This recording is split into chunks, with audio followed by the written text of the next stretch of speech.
Well, hello again. Welcome back to ChessBase Workshop. My name is Steve Lopez. Thank you for joining us today. We've been doing a series of videos on how to use ChessBase training DVDs with ChessBase software. People buy the DVDs and say, great, how do I use it? I can't just throw it in a DVD drive and get a movie. How do I get to the actual instructional material? So that's what we've been covering. 2 videos back, we looked at ChessBase Lite 2009, which, by the way, is the default software that comes on many of these DVDs for about the last year or two. And it also applies to versions of ChessBase before ChessBase 11. So that was 2 videos back. In the last video, we showed you how to fire up and play these videos in ChessBase 11. This time around, we're going to look at Fritz and Rybka and the other playing programs that ChessBase offers. We're going to look at Fritz 12. Now, there's some Fritz 11 users out there. The interface has changed. The basic procedure remains the same. Just the specific steps where you click on this spot on the screen will be different if you're using Fritz 11 or previous versions of Fritz. And I'm not going to make a whole long slew of videos going way back to Fritz 7 or whatever. So just follow the instructions. The basic core concept is the same. The exact spot to click on the screen will be different in versions of Fritz prior to Fritz 12 and versions of Rybka prior to Rybka 4. Okay, so here we go. Basically, you've started up Fritz. You've got the DVD in the drive. Again, I will reiterate, if you're using Fritz and it asks you to install a piece of software on the DVD, you don't need to. You can just do it in Fritz if you wish. Here's how you do this. You're in your main screen in Fritz.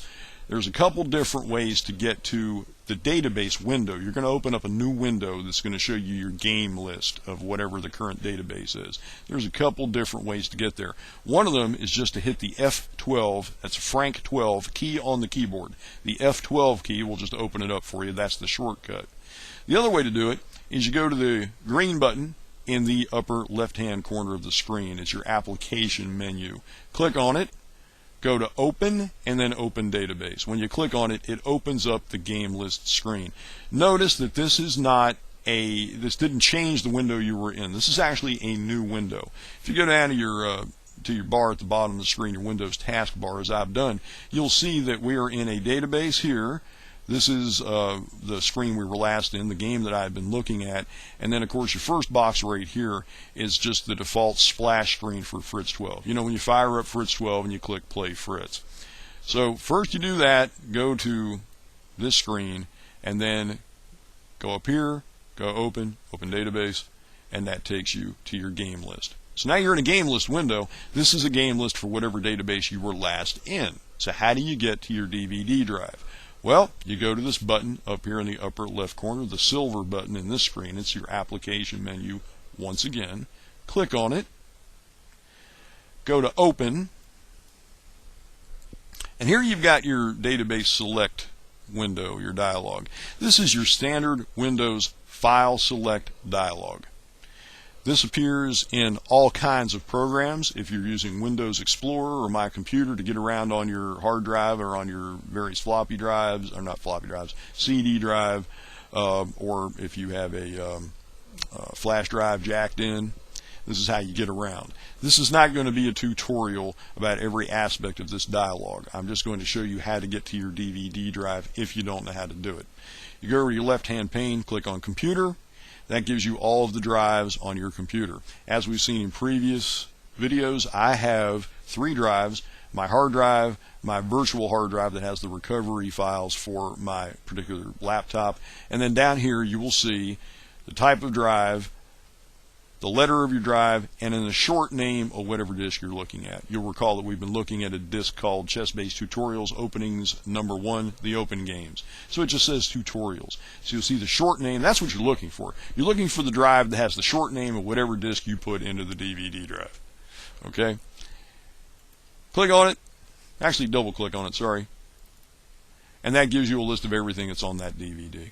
You'll notice hanging out here, in addition to some other folders and whatnot, you have got a database, Opening Tutorials 1.cbh. That's the ticket. That's what we want.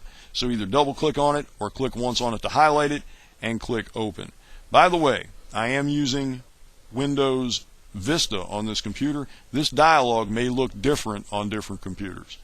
But what's going to happen, I'm just trying to get you into this dialog. The procedure may be slightly different if you're using Windows XP.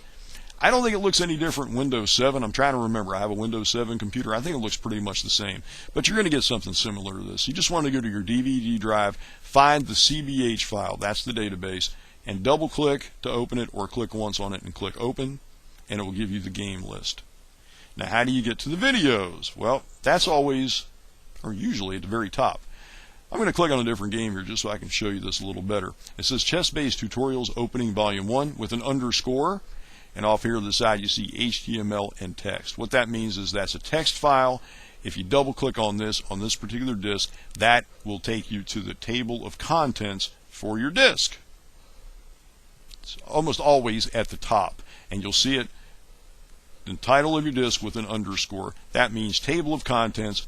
Double click on it, and it brings you to this. This is the table of contents. We've seen this in the previous two videos. You can go to a different opening, and again, as with the other videos we've looked at, the meat of this, where you want to go, is these pictures on the right are not just decorative. That's actually the link that starts your video. So pick a video, King's Gambit accepted.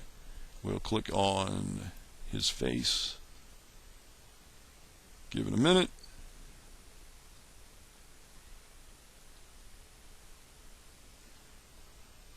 And now it's running. I have the sound turned down because I cannot possibly listen to him talk and talk at the same time. You will hear him fine when you do this. Trust me, unless you have your sound turned off, as I have done. But I can't have him booming in my headphones and try to tell you what to do with this video. We looked in the last video. You have a sound, you have a bar here that allows you to adjust the sound up and down. I've got to turn the whole way down. The shortcut for what I've done is this button, which turns the mute on and off, which is fine. You can just do it that way. Just click on it as I've done, and that just mutes what he's doing. You've got a bar here. I'd already looked at some of this video, so that's why it jumped to the middle of the video. It remembered where I was, and it jumps to the middle, but you can use this little button to slide up and down to go to different parts of the video. You have the play, stop, and pause buttons. Notice that everything's pretty small. In fact, your notation's not even showing up here. I've got too many windows open in Fritz. So what I'm going to do is this. I'm going to close the clock. I don't need it. I'm not playing a game. I'm going to close the engine pane. Don't need it. I'm not using the engine. And now he's a little bit bigger. Makes it look a little bit more like he's actually there talking to us. And now here is the notation of the game. And as we've seen before, as he talks, the notation changes, the board changes. Basically, the board and the notation are following along with his instruction. So that's all there is to it. You just sit back, you watch, you learn. One of the things that you can do is you can move the panes around. And I don't like to fool with that. And I'll tell you why. Here's what you want to do, the very first thing. First of all, adjust your notation pane and your video pane the way you want it. Then go up here to the View menu, click on the Save button, and give it a name. Instead of noname.cblay, what you do is you're saving this as a default layout. Or not as a default layout, but as an additional layout. Give it a name. I've already done this, by the way. So this will show me my other layouts if I click on this button. I gave the layout a name called F12mediasystem.cblay. And you can click Create New or just open an existing one. But the idea is you want to save your layout. Go to this view. In fact, I'll just start it all over again. Go to View, go to Save, change it from noname.cblay to something more relevant that you're going to remember what it was. As you saw, I had created a layout called F12mediasystem.cblay. Click on it. Yeah, we'll replace it. And then when I want to load it, I can just click the Load button.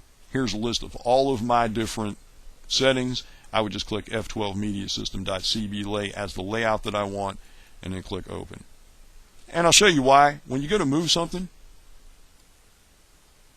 what it does, it becomes a new window and it floats around, and it's really hard to get that back where it was. There's different buttons where you can click on them and have it pop up in different places. But if you mess up and you hit the wrong button, you might get something like this and decide you don't like it, and then have a little bit of trouble hitting the button to go back to the way you had it. So just save it as a layout. And that way, if you start messing around doing this stuff, oh man, what do I do now? He's over the board. You just go back and you load your old layout, and it's all good, and you're fine, and you're happy. So that's what I recommend that you do. Okay, it's that simple. Just save it as a layout once you have a setting that you really like. Another thing is, since I was messing around and moving this around, you'll notice that my window just did something a little strange here. I've got things missing, and that's because I've got a ton of stuff running on this computer right now. I've got Fritz hogging about half my RAM at the moment, plus this GUI running, the user interface. I've got the video running, and I'm doing a vid cap. So this laptop's got smoke rolling out the back right now. So that's another thing. Just, if you move things around, you find you don't like what you want. If you save the layout, you can always just go back to it. I can just load a layout, and it just takes me back where I was. Now you see I've got everything back. I've got everything the way it ought to be. So that's pretty cool. That's basically all there is to it. Now, when you're done with the video, how do you get back where you were? Well, what you do is you just you click stop or wait for the video to be done. Click the X up in the corner to close the window. It goes back to your table of contents screen. You can watch another video, or if you just want to back out, you just click close. You've got your game list here again, okay?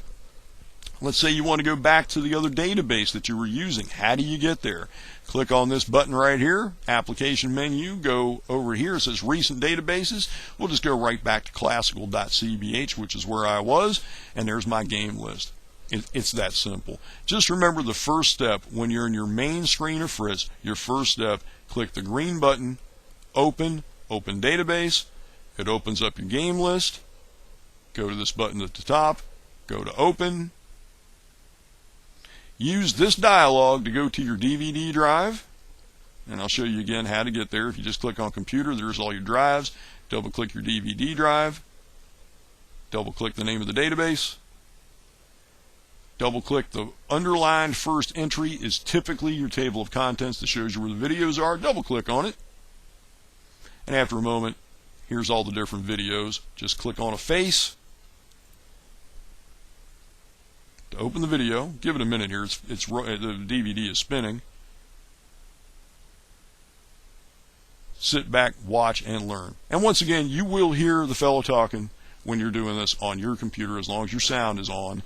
The problem I have again is if I turn this up, he's going to be booming in my headphones, and I'm going to stutter worse than usual, and it's just going to be an ugly scene for me. I'll be curled up in fetal position on the floor and crying because I can't listen to him booming in my headphones and talk to you at the same time. It's just very distracting.